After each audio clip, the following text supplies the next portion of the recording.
Welcome to the Gita in Action podcast. My name is Radha, and I'm here with our regular family of seekers, and we are moving through chapter 7 of the Bhagavad Gita today. So we just started the Bhakti section of the Bhagavad Gita. So we're learning about the greatness of Krishna right now. And it's really it's all the things. I was preparing for this class yesterday, and it just felt like immediate just like peace.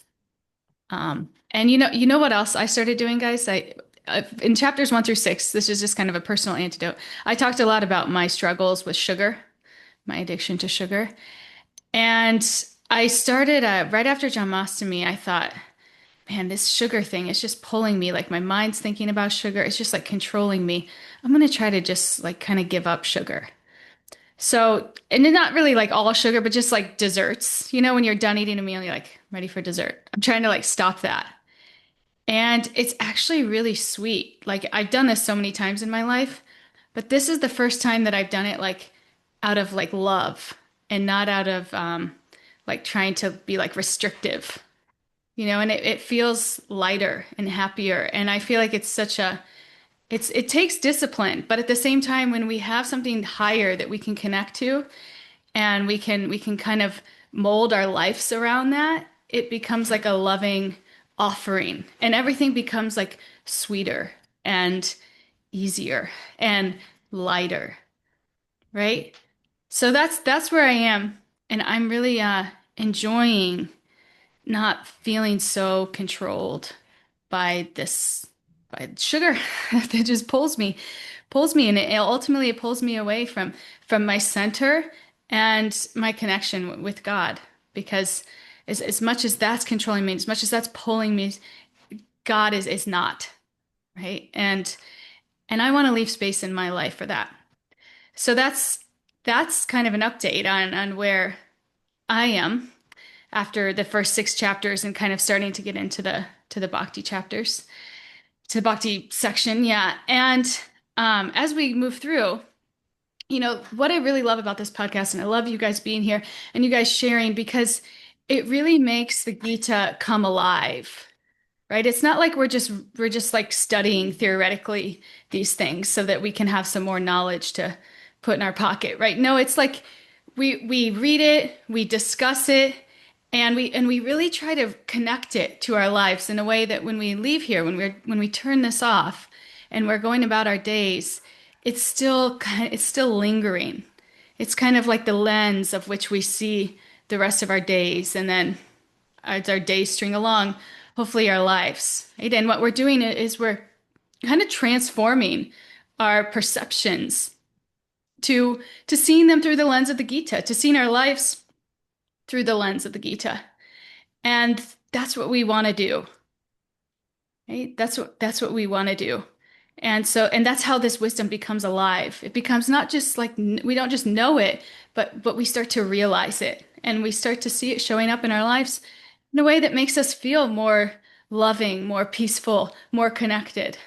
So thank you all for being here and for making this what it is. So with that, let's start with 7:4. We'll start with 7:4 today. We're gonna get to a really beautiful verse. The last verse we'll do today, 7:7. Yeah, 7:7. Is one that you probably all know, but it's really kind of like a mic drop of the class. So stay tuned. It's a really beautiful flow we have today. All right, so when you're ready, Stella, you can start with text 4. Earth, water, fire, air, ether, mind, intelligence, and false ego. Altogether, these 8 constitute my separated material energies. Thank you. Okay, so this world that we live in is only a temporary display of Krishna's energies, right? Behind everything that we see, like the elements of nature, the laws of physics, even our own thoughts are just expansions of God, right? Who directs the material world, how the material world operates. And when people don't know this science of God, they assume that the world is meant for their enjoyment, right? Because we all have this enjoyer propensity. We all want pleasure, and they don't have the knowledge to know anything higher than that, anything deeper than that. So they just assume that the purpose of it is just for their own enjoyment, right? That they're the controllers, the doers, the one in charge, right? And we all know, if you haven't experienced it yet, you will, right? Where that leads you, where that kind of mentality leads you, which is one of like anxiety and at best, right? But and the Gita tells us that this kind of conception is a mistake, right? Because the real cause, the source behind everything is Krishna. And that's one of those things that like we know, but it's like, do we really know? Right? It's like, do we really know? Right? Prabhupada would give the example of electricity. The same electrical energy can heat when plugged into a heater or a cooler, right? So it'll function. It'll give energy the same, right? The energy is one, but the result is different depending on how it's used. So in that same way, everything in this world is powered by God's energy, but the effect depends on how we engage with it. So if we use it for selfish enjoyment, it keeps us bound in material life. Right? But if we use it in Krishna's service, it purifies us, right? And it connects us back to him. So that's how Krishna is describing this world. Right? Everything is his energy, but because it's separated, it doesn't always reflect his qualities directly. Right? Like Prabhupada would also say, he said to like a beautiful girl one time, he said, "You're a beautiful person, but your stool is not beautiful." Right? It's still your energy, but it doesn't represent your beauty. Right? So God is good, but this material world can feel harsh or even ugly because it's only his temporary separated energy. And when we talk about like the impersonalists, who worship the Brahmayoti, right? That vast spiritual light, right? That light we talked about also as being like the sun rays, right? That's just one feature of his energy. And the Paramatma, the super soul in the heart, that's also a temporary expansion in this world, right? God in the heart. It's partial energy, right? It's a temporary expansion in this world. Right? But the complete truth, the source of all energies, is Krishna himself, right? The supreme person. And at the end of this class, we'll go into a little bit more about what that means, God as a person, right? What that actually means. Because science can explain how atoms move, right? Or why the sky is blue. But what science doesn't do for us, it doesn't explain why we're here or what life is, right? What life is for. So it'll analyze gross matter, earth, water, fire, air, ether, right? But it doesn't really account even for the subtle side of things, like the mind, the intelligence, the ego, or the soul.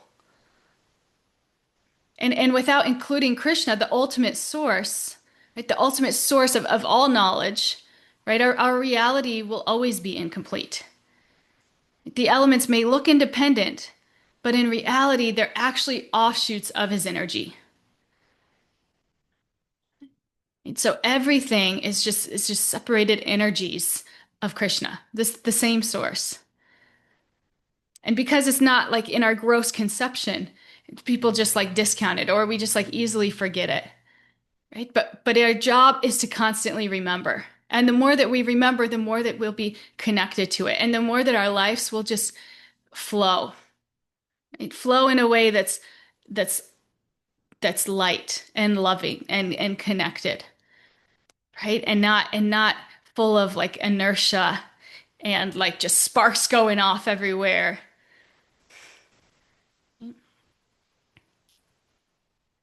So how do you guys feel about that?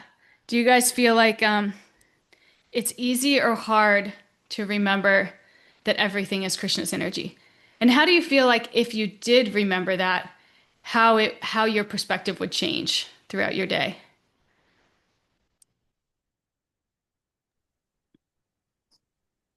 I Stella? can say something.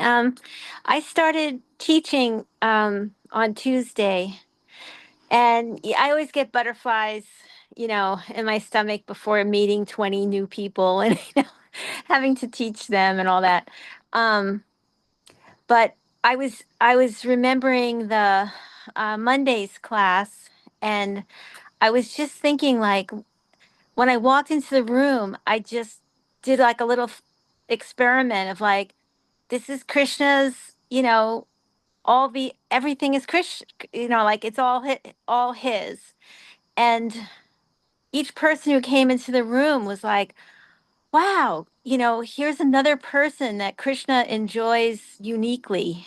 Like even though we're all, and it just kind of like made my nervousness kind of go away, because I was sort of like, whatever the result, um, I'm just remembering him, and I felt like this happiness. It didn't Mm, materially affect, how well or bad I taught, but I felt a lightness in my. I just I felt less nervous. I don't know. That was just a small thing, and then of course, once I got into teaching, I completely forgot everything but like what I was teaching.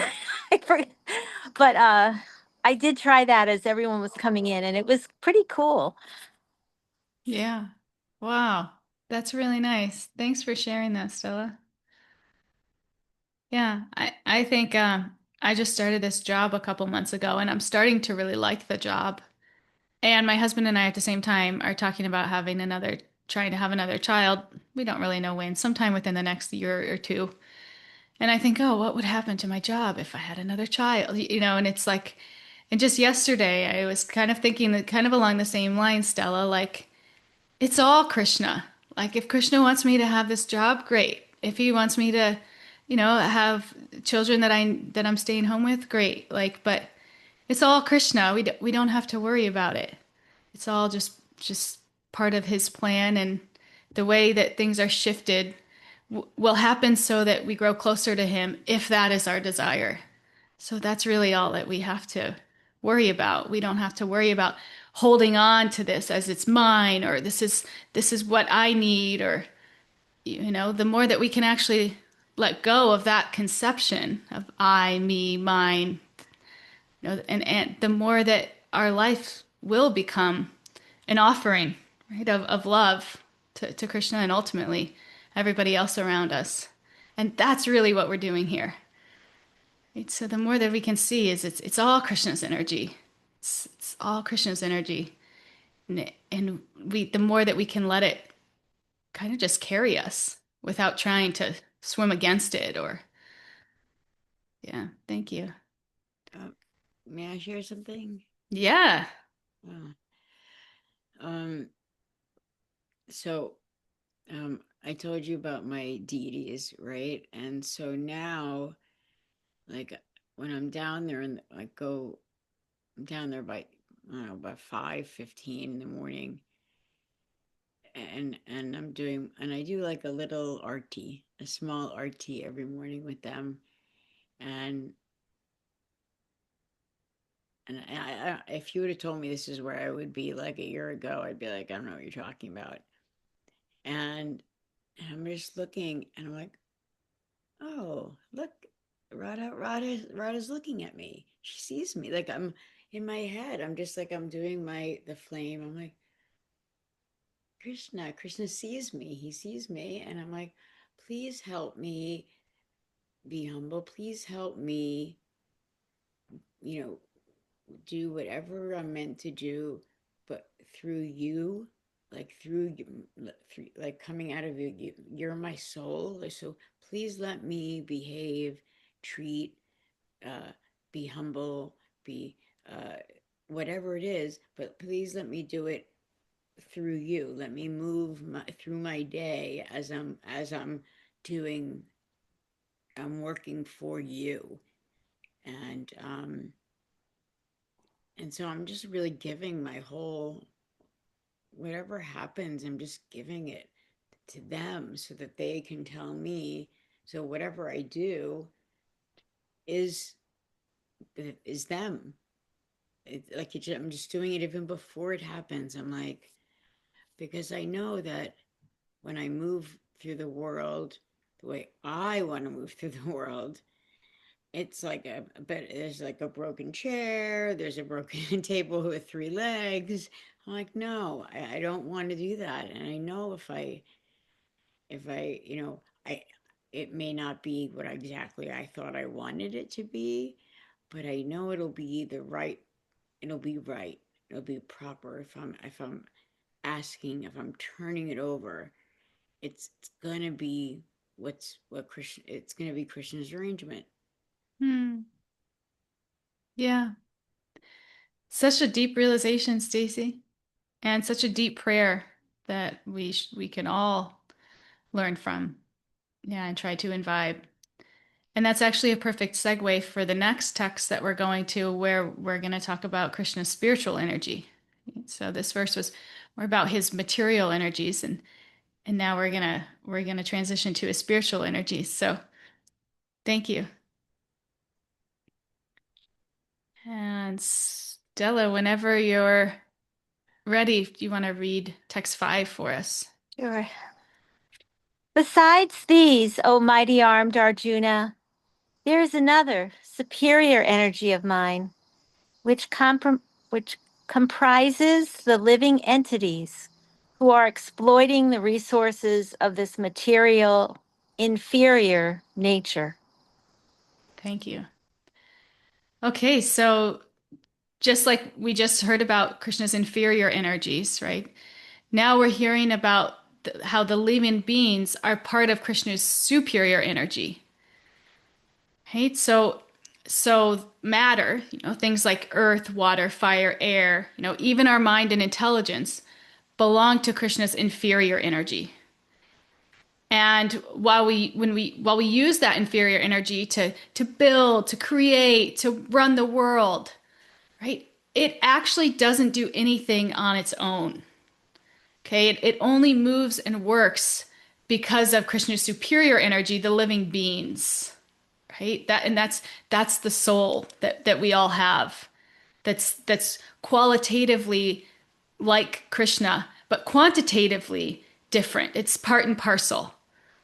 Right? That's what's actually powering everything. Right? It's a consciousness. It's actually powering this material body from like when I move my arm, like my muscles, my bones, like all of that to like my mind, my intelligence. Right? That's all part of the inferior energy that's being powered by the superior energy, right? Which is the being, the living being. Right? I think of like those little wind up toys that you wind up, like they're a toy, but then you have to wind it up for it to like move. That winding up, that's like our consciousness. That's like our soul. And then it moves, but it requires that, right? And that superior energy, that's Krishna's energy also. So both are Krishna's energy, right? But they're just separated energies. Right? And even though we call the superior energy, we should also understand that we're never independent. Okay, so just like energy is always dependent on the source that produces it, we're always dependent on Krishna, right? He's the energetic. He's the one winding up that toy for it to go. Right? You guys know those toys that do that, right? So, and sometimes we forget that and we start thinking that we're in control, right? Or even equal to God. And that's the illusion. That's the greatest illusion, right? To think that we're equal to God or we're in control. Right? Because if we were, we wouldn't be under his control, right? And we are.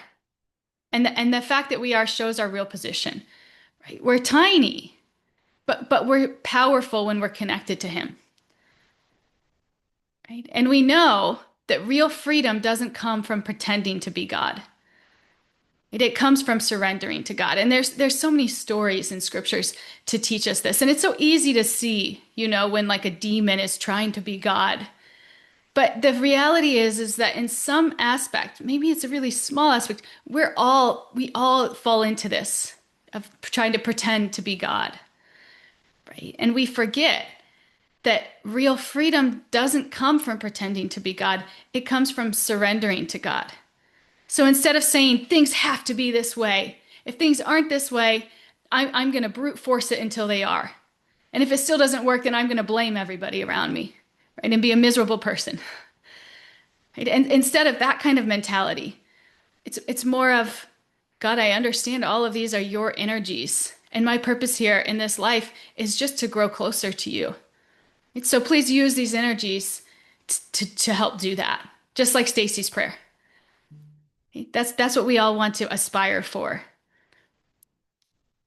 When we stop identifying with matter, right? This is me, this is mine. And we remember that our true identity, right, is as a soul, is as Krishna's energy. That's when we become liberated, right? That's when our consciousness becomes pure and we're not lost in this illusion anymore because we're connected to the source. We're actually connected to the source. And that's when we experience real happiness and liberation. And that's ultimately why we're here, right? So it's not like this whole material existence is an illusion, right? But our conception is an illusion. Right? It's real. We're real because we're parts of the supreme reality. This is Krishna's energy. The unconscious matter around us is Krishna's inferior energy, like this table, right? That my computer's on, this computer itself. Right? These things are real. They're part of Krishna's energy, right? But the illusion is in the mind, right? The illusion is that we mistake the temporary for the eternal. And therefore, we chase these fleeting material pleasures as if they're sources of lasting happiness. That's where the illusion is. And we know that the best way to counter this illusion is by reconnecting with our source. And that's the process of bhakti yoga. That's why we practice bhakti yoga. It's not like its own religious path that we can identify with so that we can like be in some kind of club. No, it's a process that teaches us how to connect with source, right? And it's non-sectarian. And that's what we're doing here. And when we can bond with that infinite reality, we can experience the true joy and freedom from the illusion. Right? So enlightenment, it's not just about rejecting our experience. It's about recognizing and living from our spiritual essence.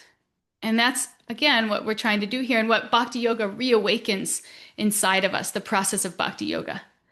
Because left to our own devices, we're just going to do what feels good. Because we're finite beings with finite intelligence. And we're just going to follow our senses.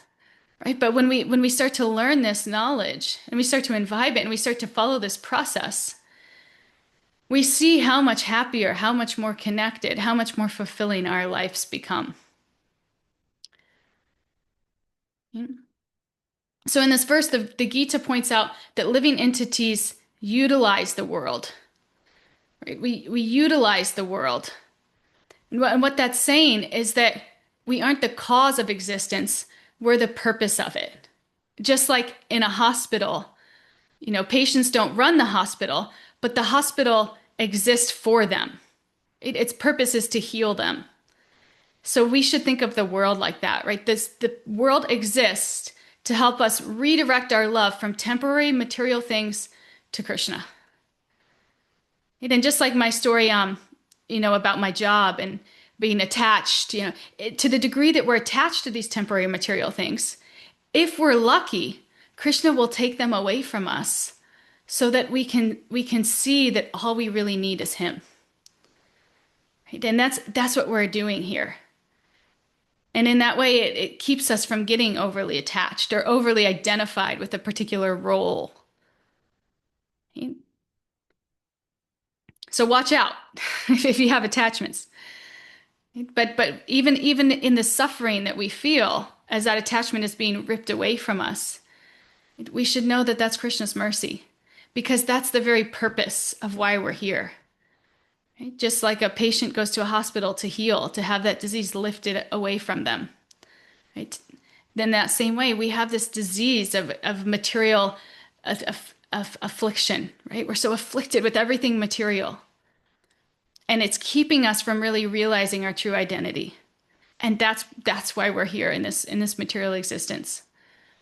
Right? But just like patients aren't meant to stay in the hospital forever, they're meant to leave healthy and happy. Our time in this material world, it's not meant to be permanent. Right? We're here to use this world as a facility to heal spiritually. Right? That's it. That's what we're here to do. So the next time you get like completely infatuated with some kind of material energy that you just can't let it go, or your mind, remember this, right? We're like patients in a hospital, and we're trying to lift this material disease from us so that we can realize our true identity, right? So that we can connect with Krishna in the spiritual world. And it's not easy, even though we say, oh, it's so blissful, it's so joyful. Sometimes the process it's a little bit painful, right? It doesn't feel good to be pruned. It doesn't feel good to have those things that we're so attached to, right? That are like those temporary band-aids in our heart pulled away. Oh, it's like you take alcohol away from an alcoholic, it hurts, right? They have these physical symptoms.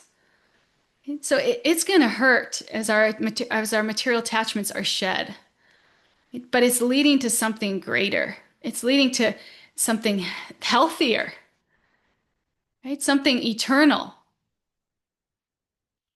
So we should know that, right? And the more that we can realize that when these things are happening to us, the more perspective we can have around it, right? And the more that we can even face these situations with grace, right? With a little bit of peace in the heart. The easier that they are it's kind of to endure the storms, right? Because we know, just like, when you're giving childbirth, it's awful, it's so painful, but we know that there's something beautiful at the end that makes it all worth it, right? As soon as you do it, you're like, all right, fine, I guess I'll do that again. Even though it's like the worst thing ever. Anybody ever think, many of you here have experienced childbirth, right? So we have to have that kind of perseverance. We have to know when we're going through it, that's what's supposed to happen. It's supposed to hurt. Right? That's how we're learning our lessons. That's why we're here. If it didn't hurt, we wouldn't even be here. We would already be liberated. We'd be in the material world. Or sorry, we'd be in the spiritual world. Right? But it hurts. It's supposed to hurt.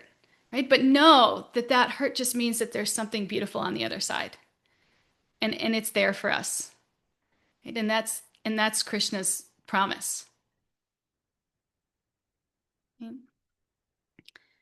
So what do you guys think of that? How do you think your life would feel different if you truly internalized, right, that you're real, but the material world is temporary and all of it is Krishna's energy? How does that land with you? Hi, Ball. Radha, am Yeah, I I can coming? hear you. Okay, yay. Driving. Um, thanks so much. It just made me want to share a bit like about this morning and like about perspective. Um, so I was thinking about how to get back quicker to the perspective of like the view of Krishna consciousness. Because I sometimes like I feel like really pulled by like hormones and like PMS, and it can get me like really down into like a mental spiral about, for example, lately it's like I feel like I always plan vacations and I'm like a little mad at my husband. So anyway, it's like I can Been go there. really, yeah, right. So anyway, so I was thinking how like um and as honestly, as soon as I sat to do my japa, I just like started crying, like, and, like looking at my deities, and I was thinking the things that really helped me, like a few things lately is I'm remembering like this is okay. This will pass, you know. This isn't like the true situation. It will change.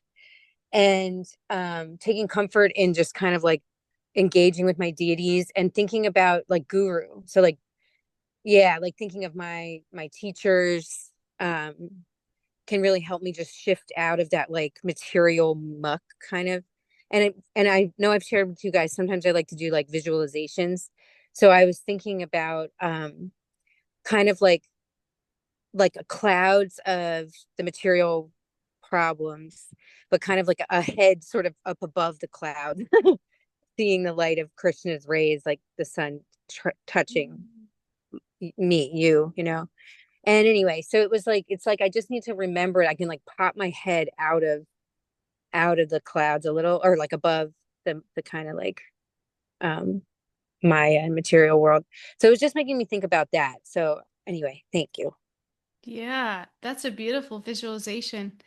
Thanks so much for sharing that with us, Katie. Yeah, and it's perfect. That's perfect for what we're talking about here. Yeah, we have to trust and in those moments, I love to you recognize that you're feeling it, that you're going through it, right? And you're realizing like, okay, I'm not quite there. I'm very stuck in this bodily conception. Okay. But let's sit and let's try to connect with Krishna. Let's sit and try to connect with Krishna so that our vision can broaden, right? And so that we can start to see the sunshine beneath above all of this rain and clouds. Yeah, Yeah. so that's real life. That's Yeah, and I also remembered I shared this with Bava yesterday, I think. Yeah. Our friend, our fellow teacher friend, and like for anyway. And he's like, yeah, we can't, he's like, that's okay, you know, about like emotions being heightened and like PMS and like, you know, dwelling on stuff too long. And he's like, that's okay. He's like, we can't control like our like material biology, basically, is kind of like saying, but he's like, just but we can control where we direct it.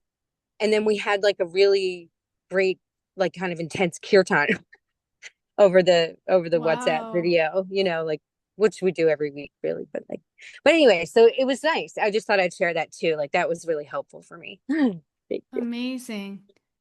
Yeah, that's the process. The expectation can't be that we show up to the hospital and it's like all light and love and when we show up and we are just like completely wrecked. We have to know that we're here in this hospital and the healing is going to be tough. It's going to be confronting. We're going to feel all the yuck, right, in the body. And that's real and that's okay and that's part of the healing process. But just don't lose sight of of the ultimate goal, right? It is for that disease to be lifted away from us and for us to just be those conduits of light and love. And it's coming for us, but we should know it's going to be some serious detox.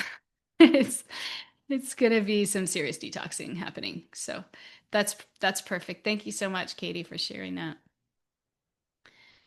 I have a story that I learned in Santa Barbara about the hospital metaphor that it really came to mind, and it seems to me so apt that there was this very, very wealthy woman who had a huge estate, and she had to go in her later years. She was like a recluse, and she finally had to go into the hospital for some procedure, right?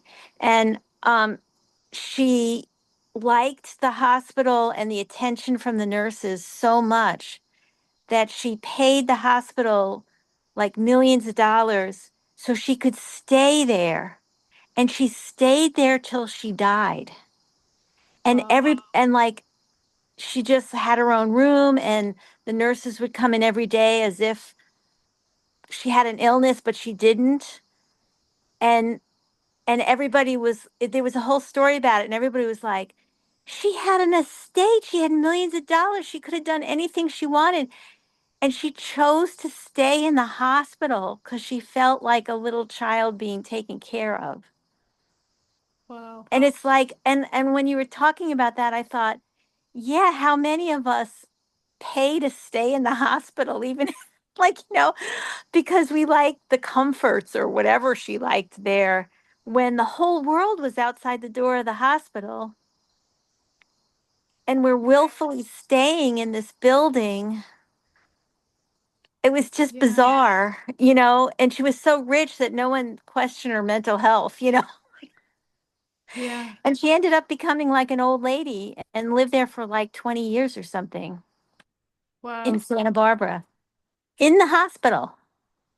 Wow, And her yeah. estate was empty. The grounds, the house, everything empty, unenjoyed. You know. Yeah. Anyway, I just thought of that as just the hospital thing. And I'm like, yeah, I want to get out of the hospital. If I get better, I want to get out. Yeah. Go home, you know? Yeah, most people do, right? Yeah, Because right. In fact, you really want to get out bad, you yeah. know? Yeah. Anyways, I No, just and thought, it's a perfect story. Thank you. Yeah. And I love what you said too, how many of us are trying to stay in the hospital. And it's easy for us to hear that story and be like, that's completely insane. yeah, Because because it we know is. like yeah, the life outside the hospital is so much better. Yeah. But but the same is true with our spiritual lives, right? Life in the spiritual world is so much better. And and we've just forgotten. We've forgotten and we don't have the knowledge or the process to remember.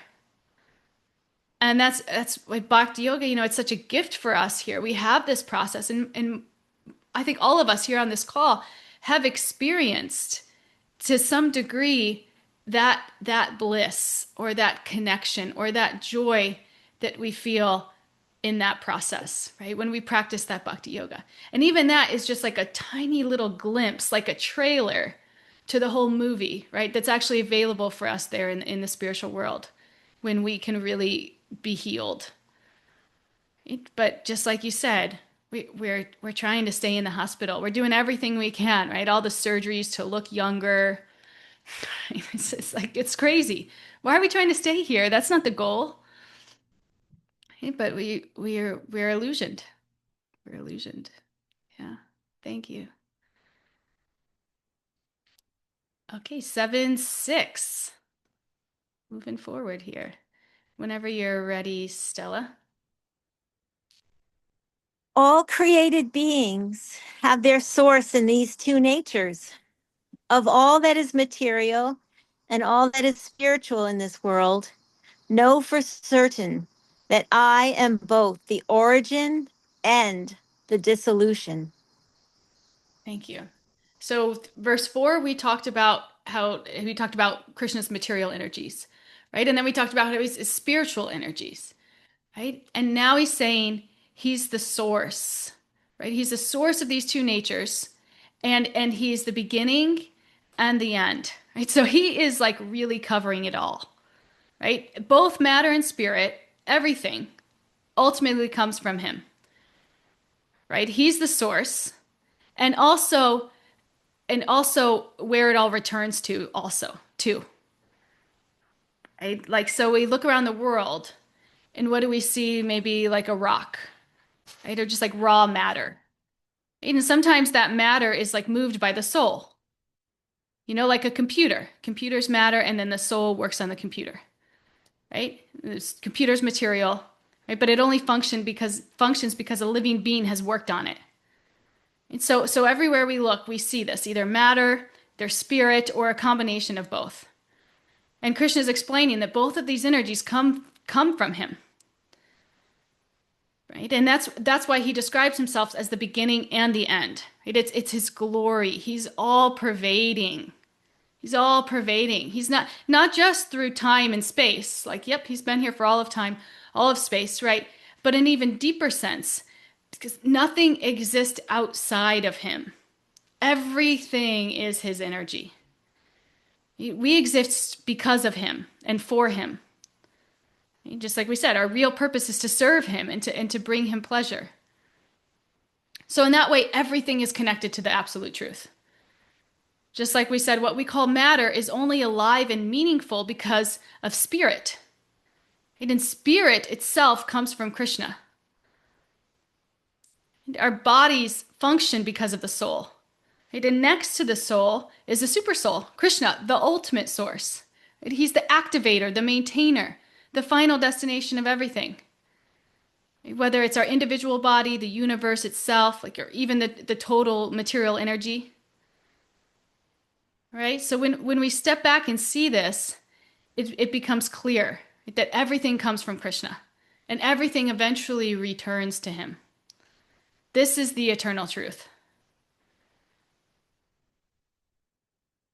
And this realization, just having this realization, let's just really kind of contemplate it in the context of our lives, right? How again, our lives, maybe our relationships, our responsibilities, right? The way we approach our environment, how this would change if we really imbibed this. And this is why many of us here are vegetarian, right? It's recognizing the soul in that living being, understanding that Krishna lives inside that soul, or lives inside that person, right? And therefore we do no harm, right? We try to minimize the harm that we do to other living entities. Right? That's just as a principle. And that comes from this bigger principle that everything is Krishna.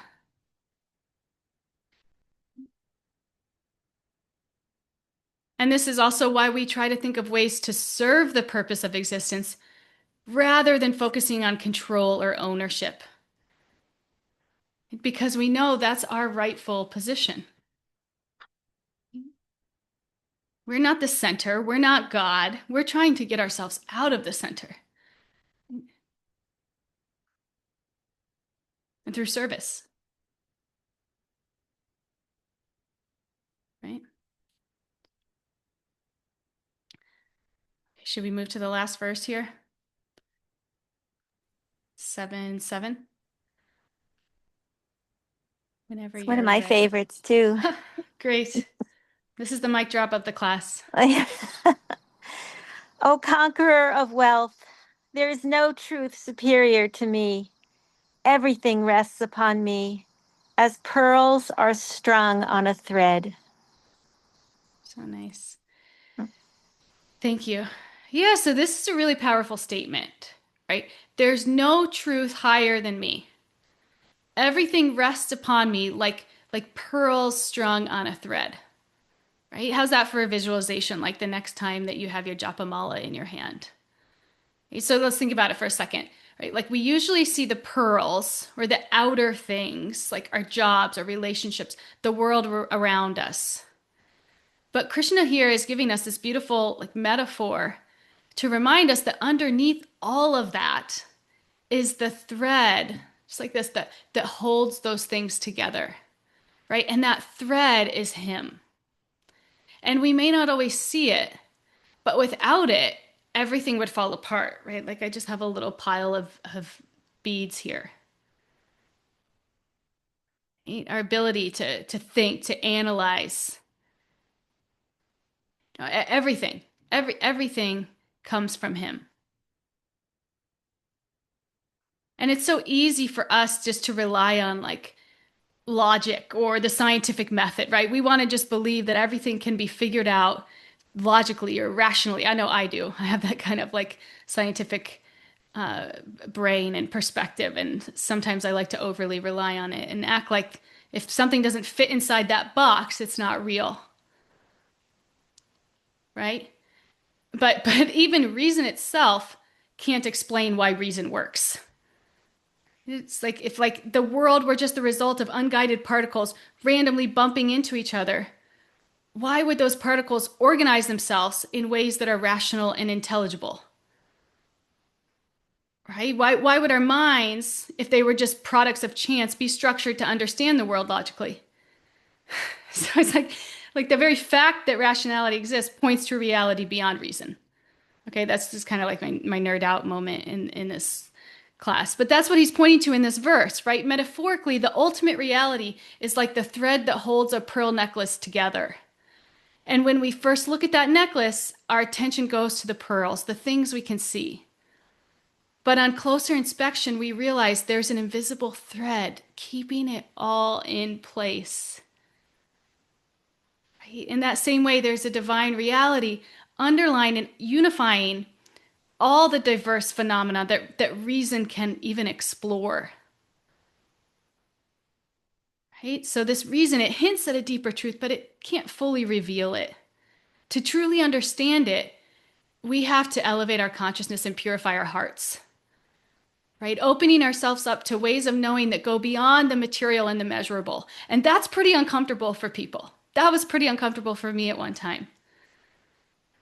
But that's what's so beautiful about this bhakti yoga process is it is scientific. Like you try it, right? You follow it and you see that it does uplift your consciousness. Right? You do feel connected with source. You do feel a sense of peace, a sense of love. You do start to see the transformation. It's on a subtle level. It's not this gross level that science, likes to be situated in. No, it's much more subtle, but that doesn't make it any less real. And we like to rely on reason or logic to kind of keep us in control so that we feel, secure. That was me anyway. Maybe I should say I like to. But the truth is there's so much more than that. There's so much more than that when we can start seeing the thread behind the pearls. It changes everything. And this is the last kind of thing I want to go over with you guys.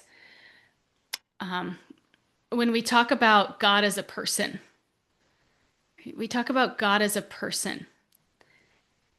It's personal, right? This is the highest truth. Right? But what does this really mean?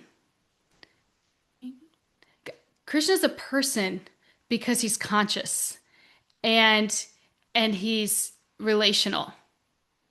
Right? Being a person, we like to think like a person has this body, the same body as me, and a person, all the things that we think of as a person, right? We have to kind of start to widen our perspective, right? It's not just about having a body, it's about having consciousness, right? And having the ability to have relationships, having will, intelligence, right? Krishna has all these qualities to the fullest. Right? He thinks, he feels, he acts, he loves, he maintains the universe. Right? All in this perfect, complete way. He can interact with his devotees. He can experience joy, compassion. Right? He can engage in eternal blissful relationships. So in that sense, he's very much a person. Right? So when we say person, we're pointing to his personal qualities, right? Not just a physical form. Though we talked about his physical form, his spiritual body of Satya Ananda, I think in the 4th chapter, right? We talked about that. So he does have a spiritual body, but it's much different than our material bodies. Entirely different. Right? And his personhood is perfect. It's unlimited, right? It's spiritual. It's not limited like ours. As humans, we have restrictions. We make mistakes. We get tired. We're bound by space, time, material conditions. Right? Krishna is completely free from all limitations. So he has no ignorance, no weakness. Right? His relationships are eternal, full of joy. He's fully in control of his energies, both spiritual and material. So while we understand this word person through our limited human lens, Krishna's personhood is infinite, it's perfect. We can think of it like a human being can love, but our love is imperfect. Right? It's imperfect, it's conditional, it's limited. Krishna's love, his intelligence, his consciousness, it's unlimited, it's eternal.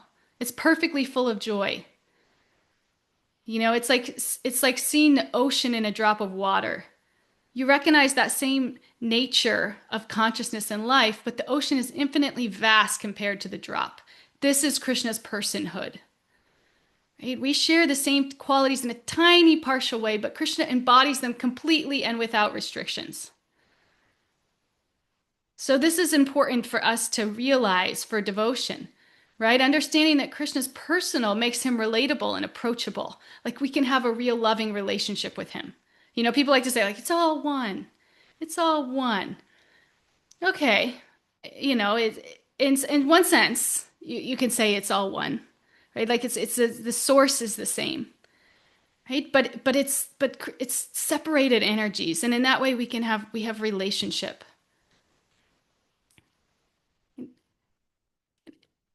So we also have to understand that he's not limited like us, right? And understanding that he's not limited like us keeps us from mistakenly thinking we could ever be equal to him. He's the ocean and we're a drop. So qualitatively, we're the same. Quantitatively, much, much different. So this is why surrender and devotion are essential. And that's bhakti. Surrender and devotion, that's bhakti. Seeing Krishna as a perfect person allows us to connect, love, relate to him. While his infinite nature inspires a sense of awe and reverence. We understand that we understand how small we are. So this is what we mean when we say think of Krishna as a person, right? But we believe in a personal God, right? We have a relationship. God has consciousness, right? Will, ability to have relationship.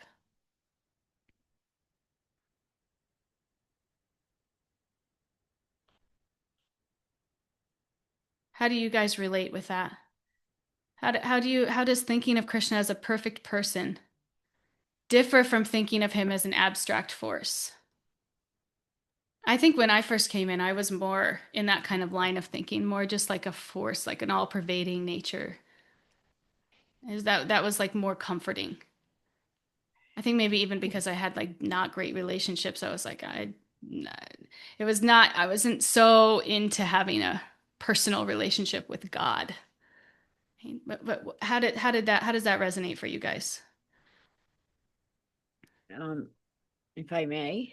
Yeah, please. Um, yeah, I think for me too, it was like, okay, like it's an energy. I mean, fortunately, like growing up, my religion or where God, you might have learned about having a relationship with a God, somebody bigger than yourself. Just that never kind of happened. It was something that a lot of seekers then end up finding Krishna consciousness. Not always, but so I when I found it, I was like, yeah. And then, but for me, I mean, really having this connection to Krishna as a person, and even before I had the deity, I mean, just like when I pray, I talk to him, and it's like I feel like I don't know. I just feel like talking to even having the visual of all of the Mahabharata and all the different Leelas, that really helps me connect to him as the perfect supreme being and me being part and parcel. I was watching this uh like a live thing, but it was a really cool thing. There's a woman named Yana, I think that's her name. She writes and she's a poet, but she talks about, there's only one you. And like how a lot of people get caught up in like, I should teach like this person, or I should do like this person. It's like, no, don't water yourself down. That's what she said. Don't water yourself down.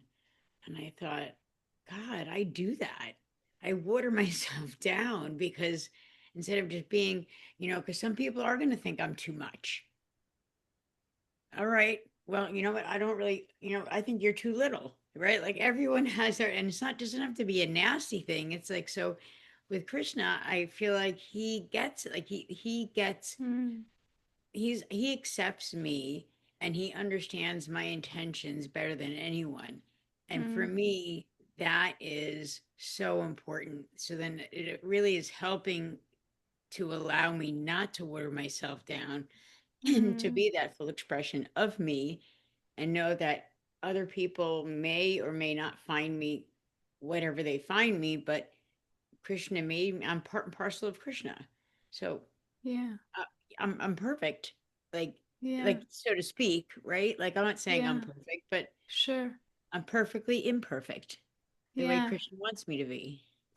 yeah, right. Wow, that's such a beautiful point, Stacy, is just like how transformational that personal relationship can be when, understanding that, when you can have that realization that God accepts you as you are, who you are, God accepts you.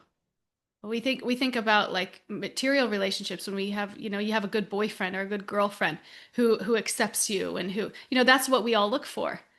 But if we really expand that out, even that is the conditional. Like my husband accepts me 100%, but if I cheated on him tomorrow, that'd probably be it. I think that would be gone with all the, love and acceptance that he gives me, which is fair, right? But God accepts you no matter what. Right? This kind of personal relationship is available, this unconditional, unwavering. Yeah, that's available for us in this personal relationship with God. And just how transformational that could be for our hearts and purifying. Yeah. Thanks. Thanks, Shakti. I was also thinking, doesn't the Bible say, I'm not like a Bible, I used to study the Bible a lot, but it's been a while. But doesn't the Bible say like we're made in the image of God? Yes, it does. It's God created the man and woman in his image. Yeah. Yeah. So it's It's in Genesis. okay. Thank you. Yeah, and in that way we have access to this personal relationship with God. Anybody else want to share anything about that?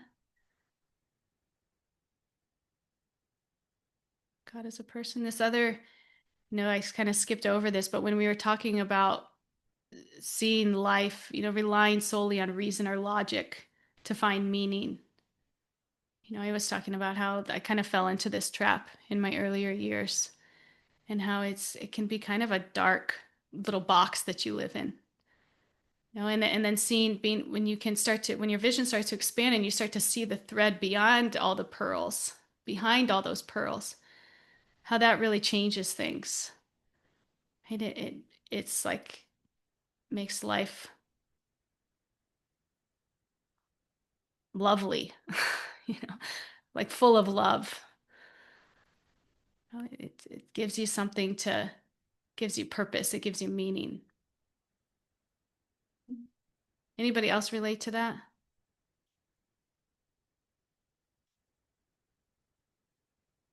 Bhakti paths. Okay, my friends. Well, we're about done here. That was the class for today. And we're going to get into the next class. So this first part of chapter 7 establishes that Krishna is the source of energy, right? Both material and spiritual. And there's no truth higher than him, right? Everything is sustained by him. And he pervades all creation, just as a thread holds together the pearls of a necklace. Right? So in the next section, 8 through 11, Krishna is going to explain in more detail how he pervades the material world. Hopefully, it can help us start to see him more in everyone and everything. Right? The more that we start to awaken to these truths. Because that's what he's doing here. In these verses, he's laying a foundation for us to understand both ourselves and the world around us. Right? Because he explains, right, that everything we see, the elements of nature, the laws of science, even our thoughts and emotions are his energies. Right? The material energies, they're separated, they're temporary, they sometimes appear harsh or fragmented, but behind them is always Krishna, right? The complete whole, the supreme person, the source of both matter and spirit. And when we forget this, we see only the pearls, the outer appearances, without realizing the thread that holds them together. And that forgetfulness leaves us thinking that we're independent controllers. We're chasing temporary goals. We're missing life's deeper purposes. But when we recognize Krishna as both the source and the sustainer, it changes the whole picture. The world becomes not just a place of struggle, but a classroom or a hospital. It's meant to help us heal our hearts and reconnect with him. And this is where devotion or bhakti becomes essential. Right? Bhakti, it's not about escaping reality. It's about seeing the true nature of reality. The true nature of reality, it's like beyond what we perceive as our reality, right? That we are part of Krishna's superior energy. And we're meant for loving service. right? And then to take that consciousness and engage in the world, it moves us from this illusion to truth, right? From this fragmented understanding to wholeness, and from this temporary pleasure to this eternal joy. So the invitation of these verses is simple.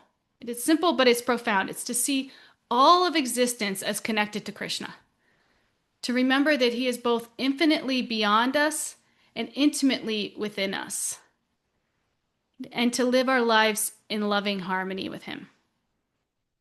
That's real knowledge, real freedom, and the real purpose of our existence. So science gives us these fragments, but Krishna gives us the whole picture. Nature's not independent, it's not random, it's his energy. And he's not just a force, but a person who loves us. And by connecting with him, we find this purpose, this harmony, and joy. So that's all I had for you guys today. Thanks for coming and sharing your hearts and going on this journey and together. You know, it's so powerful. We come here and we do this together, and let's continue. Let's continue through the Gita, really trying to not just understand these teachings, but apply them to our lives. Thank you all. Thank you, Hare Krishna. What a